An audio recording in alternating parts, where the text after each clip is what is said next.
हाय बच्चों, आज आप लोगों का कक्षा 12 लेसन 3 चैप्टर फर्स्ट पढ़ाया जा रहा है, जिसका नाम है मानव जनन।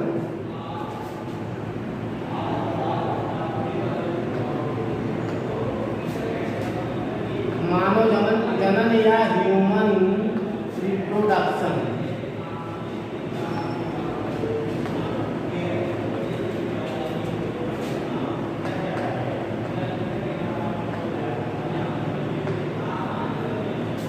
पिछली बार आपने जनन वाले लेसन में पढ़ा था कि जनन 2 प्रकार का होता है।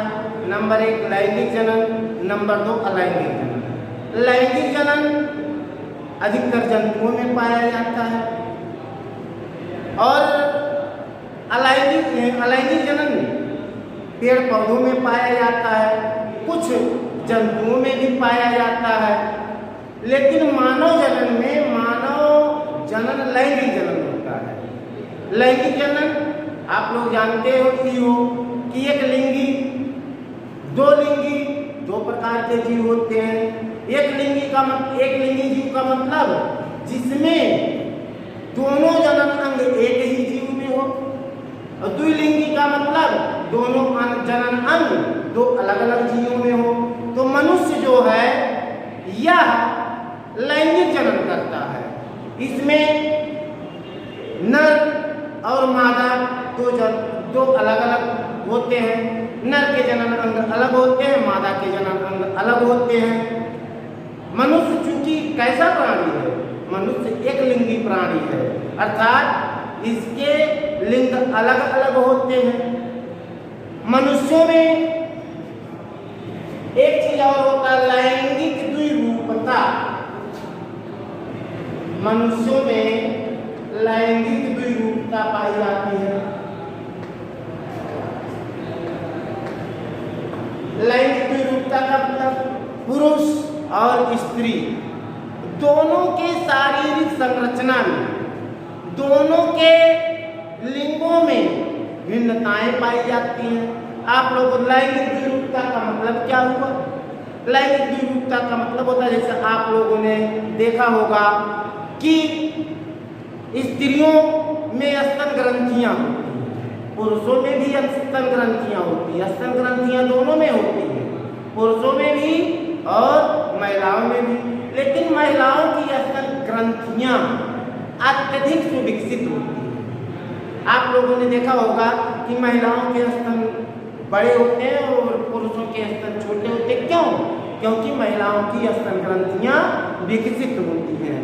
इसके अलावा पुरुषों के भी अल्प विकसित होती है, जबकि महिलाओं के सुविकसित होती है। जितना विकास होना चाहिए, ये स्तन का विकास भी चूंकि जीन्स पर आधारित होता है।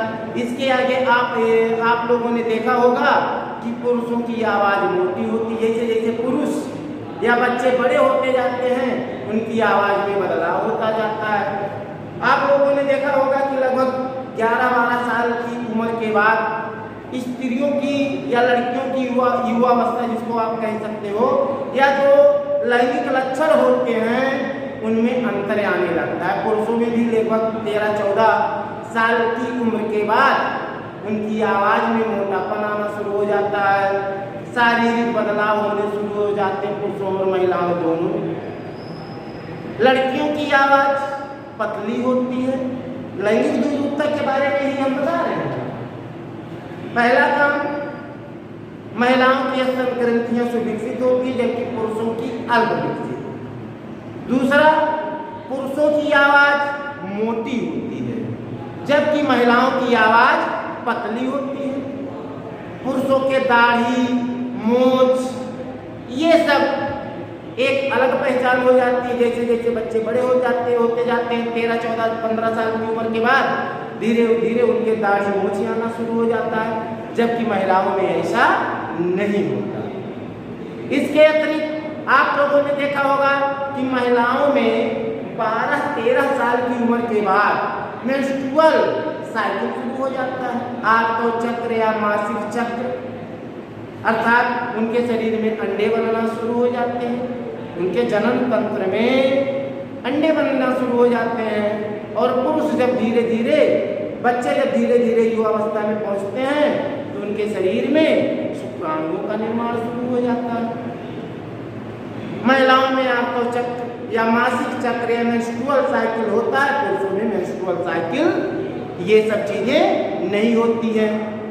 इसके अतिरिक्त नर जनन अंग लैंगिक विरूपता में आपने पढ़ा कि धीरे धीरे दोनों के अंदर अंतर आता जाता है। इसके बाद है नर जनन अंग।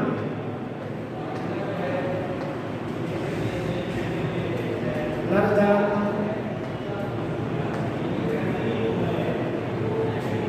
इसको आप कहते हो male reproductive organs. Male reproductive organs इसमें क्या क्या होता है, जैसे आप लोगों के सामने चित्र है ये आप लोगों ने देखा होगा। इसमें पहला होता है वीर्यक,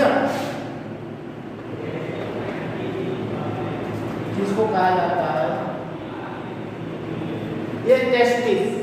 कहीं कहीं पर है TES TIS, कहीं कहीं पर TES PES टेस्टिस। ये टेस्टिस जो होता है आप लोगों के सामने है, ये है कि लगभग क्या है, एक वीर्यक इधर है, एक वीर्यक इधर। इसकी लंबाई लगभग 4.5 सेंटीमीटर, मोटाई 2.5 सेंटीमीटर। इसकी मोटाई लगभग 2.5 सेंटीमीटर होती है और इसका वजन 20 से 25 ग्राम। इसकी लंबाई 4.5 सेंटीमीटर, मोटाई कह लीजिए या चौड़ाई आप लगभग 2.5 सेंटीमीटर तथा इसका वजन 20 से 25 ग्राम होता है। ये आपके वीर्यक के बारे में है। वीर्यक की लंबाई 4.5 सेंटीमीटर, मोटाई 2.5 सेंटीमीटर तथा वजन इसका आपका 20 से 25 ग्राम होता है। मानव जनन तंत्र का ये प्रमुख अंग है वीर्यक। इसी में शुक्राणु का निर्माण होता है। ठीक, आप लोगों ने वीर्यक के बारे में देखा होगा वीर्यक कोष। ये वीर्यक जो होता है यह एक थैलीनुमा संरचना के अंदर होता देखिए। ये जो वीर्यक कोष जिसको आप कह सकते हो वीर्यक कोष, ये वीर्यक कोष पतली त्वचा का बना होता है। इसकी जो त्वचा होती है बहुत ढीली ढाली होती है, ढीली ढाली अर्थात थोड़ा मोटाई जैसे समझ लीजिए।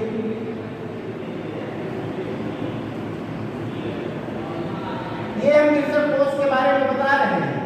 ये क्या है वीर्यक कोष?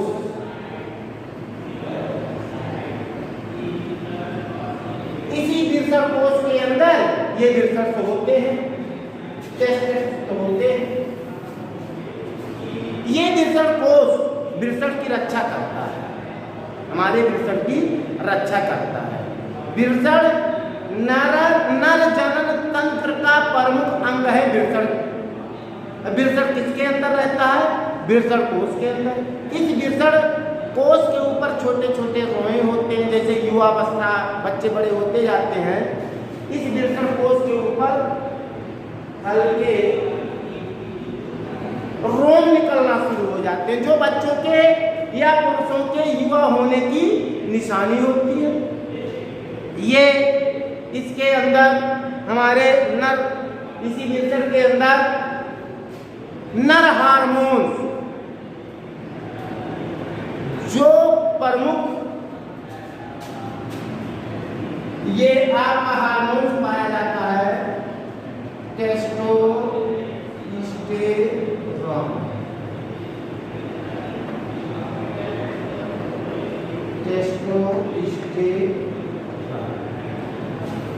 टेस्टोस्टेरोन ये इस हमारे वीर्यक में पाया जाता है। टेस्टोस्टेरोन ही वह हार्मोन होता है जो मनुष्य या पुरुषों का प्रमुख हार्मोन्स है। यही जनन क्रिया के लिए सहायक भी होता है। जनन क्रिया के लिए यही हार्मोन्स प्रेरित करता है। मनुष्यों के शरीर में जितने भी लैंगिक अंग होते हैं उसमें सबसे प्रमुख होता है, उसमें जो हार्मोन पाया जाता है टेस्टोस्टेरोन। ये आपका हो गया विरसण। विरसण के बाद हम देखेंगे अधिविरसण। आपने देखा होगा ये अधिविरसण मनुष्यों के विरसण के जस्ट बगल एक कुंडली संरचना होती है। देखो लिखे नहीं है।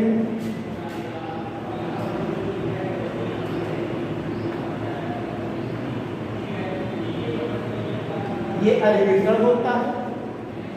ये अधिविरसण लगभग 6 सेंटीमीटर लंबा होता है। लगभग अधिविरसण की लंबाई लगभग 6 सेंटीमीटर होती है। ये कितनी होती कुंडली संरचना होती है, इसकी लंबाई लगभग 6 सेंटीमीटर होती है।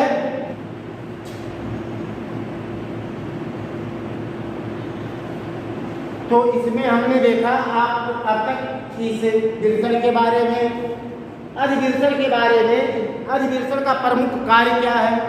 अधिविरसण का प्रमुख, आप अधिविरसण देख रहे हैं ये है, तो ये बताइए हमको शुक्राणुओं का निर्माण कहाँ पर होता है? विरसण। ये जाता कहाँ है लास्ट में? हमारे ये जो शिश्न, ये यहाँ से यहाँ तक का पोर्शन है शिश्न में पहुँचता है। ये इतना पोर्शन हमारा शिश्न में आता है, इतना पोर्शन हमारा, ये हमारा शिश्न में है।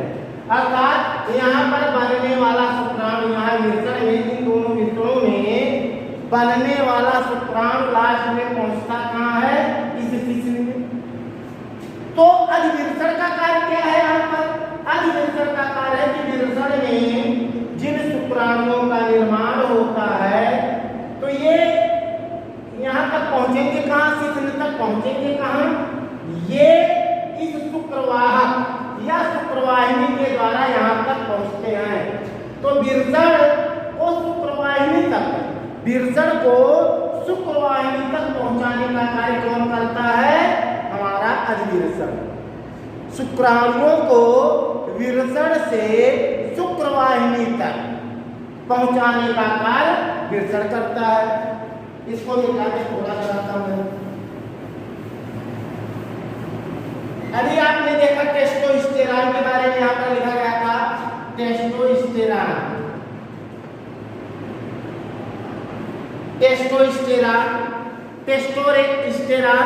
ये पुरुषों के शरीर का, पुरुषों के जनन अंग में जो हार्मोन्स बनते हैं, ये प्रमुख हार्मोन्स होता है। जिन पुरुषों के शरीर में टेस्टोस्टेरोन हार्मोन की कमी हो जाती है, टेस्टोस्टेरोन हार्मोन्स की कमी हो जाती है, वो पुरुष, उनके शरीर में शुक्राणुओं की संख्या कम हो जाती है। लास्ट में वो पुरुष आप मान के चल सकते हैं नपुंसक हो जाते हैं। अधिविरसण का दूसरा कार्य, आपने पहला कार्य पूछा क्या, सुना क्या कि पहला कार्य है कि विरसण से शुक्राणुओं को शुक्रवाहिनी तक पहुंचाने का काम ये करती हैं, अधिविरसण करते हैं। इसके अलावा अस्खलन के समय, अस्खलन कहाँ से होता है? इस शिश्न से। अस्खलन के समय ये स्थान देती हैं शुक्राणुओं को, यहाँ से शुक्राणुओं को पहुंचाने के लिए स्थान देते हैं। तीसरा काम,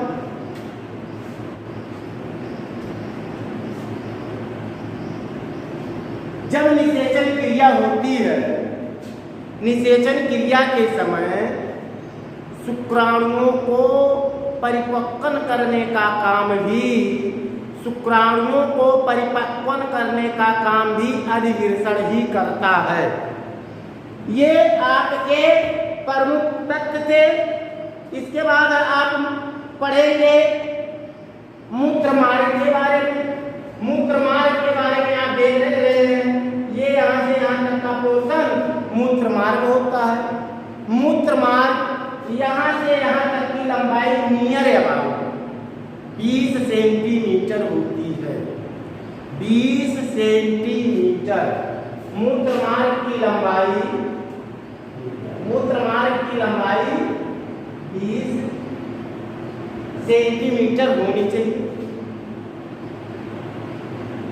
आपके मूत्र मार्ग की लंबाई। ये इसके यहाँ तक तो आपने टोटल पढ़ लिया। अब यहाँ से यहाँ तक शिश्न के बारे में आप पढ़ लीजिए। शिश्न के 3 पार्ट होते हैं। ये एक पहला होता है, यहाँ पर आपने शिश्न चित्र देखा, इसको कहते हैं शिश्न, जहां से इसकी शुरुआत हुई है। जहां से इसकी शुरुआत हुई है इसको कहा जाता है शिश्न मूल। ये आपका क्या है, यहां से यहां तक का शिश्न मूल। शिश्न के भाग जिसको आप कह सकते हो, शिश्न के भाग नंबर 1 शिश्न मूल, नंबर 2 शिश्नकार, शिश्नकार अर्थात यहां से लेकर यहां तक का, यहां से लेकर शिश्न मूल के जस्ट बाद और शिश्न मूल के पहले तक का भाग कहलाता है शिश्नकार, और लास्ट वाला भाग कहलाता है शिश्न मूल।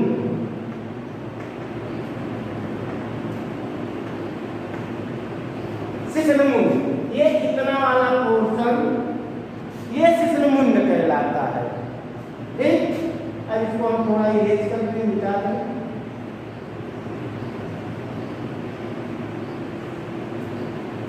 ये हमारा शिश्न मुंड था। हाँ, तो आप लोगों ने इसके अतिरिक्त मनुष्यों के शरीर में एक जोड़ी प्रोटेस्ट ग्रंथियां पाई जाती हैं। एक जोड़ी प्रोटेस्ट ग्रंथियां पाई जाती हैं जो सहायक ग्रंथियों की श्रेणी में आती हैं। ये प्रोटेस्ट ग्रंथियां खुलती कहाँ है, हमारे मूत्राशय में। इसमें सिट्रेट वगैरह मिले होते हैं। ये प्रोस्टेट ग्रंथियां जो हैं वीर्य का लगभग 25 से 30% भाग बनाती हैं। 25 से 30% भाग वीर्य का यही प्रोस्टेट ग्रंथियां बनाती हैं। ये प्रोस्टेट ग्रंथियां जैसे जैसे आदमी की उम्र बढ़ती जाती है वैसे ये फूलती चली जाती है। देखिए ये सीधे आके शिश्न मुंड से या शिश्न से सटी रहती हैं। तो जैसे जैसे मनुष्य की उम्र बढ़ती जाती है लगभग 45 साल के बाद पुरुषों में प्रोस्टेट ग्रंथियां फूलकर मोटी होने लगती हैं। और इसी फूलने के कारण 45 से 50 साल की उम्र के बाद पुरुषों को पेशाब करने में परेशानी होने लगती है। इसी प्रोस्टेट ग्रंथि के फूलने के कारण। इसके अलावा हमारा एक चीज और बचा है वीर्य। वीर्य क्या होता है? वीर्य ये जो पुरुषों की लैंगिक ग्रंथियां होती हैं तथा शुक्राणुओं का एक मिश्रण होता है जो हल्का अम्लीय होता है। यही मादा के यही वीर्य जिसको सीमेन कहा जाता है अंग्रेजी में, सीमेन या वीर्य, यही वीर्य मादा के योनि में गर्भाशय में पहुंचकर अंडाणुओं से मिल करके भ्रूण को जन्म देता है। तो ये कुछ नर जनन अंग के प्रमुख तत्व थे जो आज आपको बताया गया। मादा जनन अंग अगले चैप्टर में।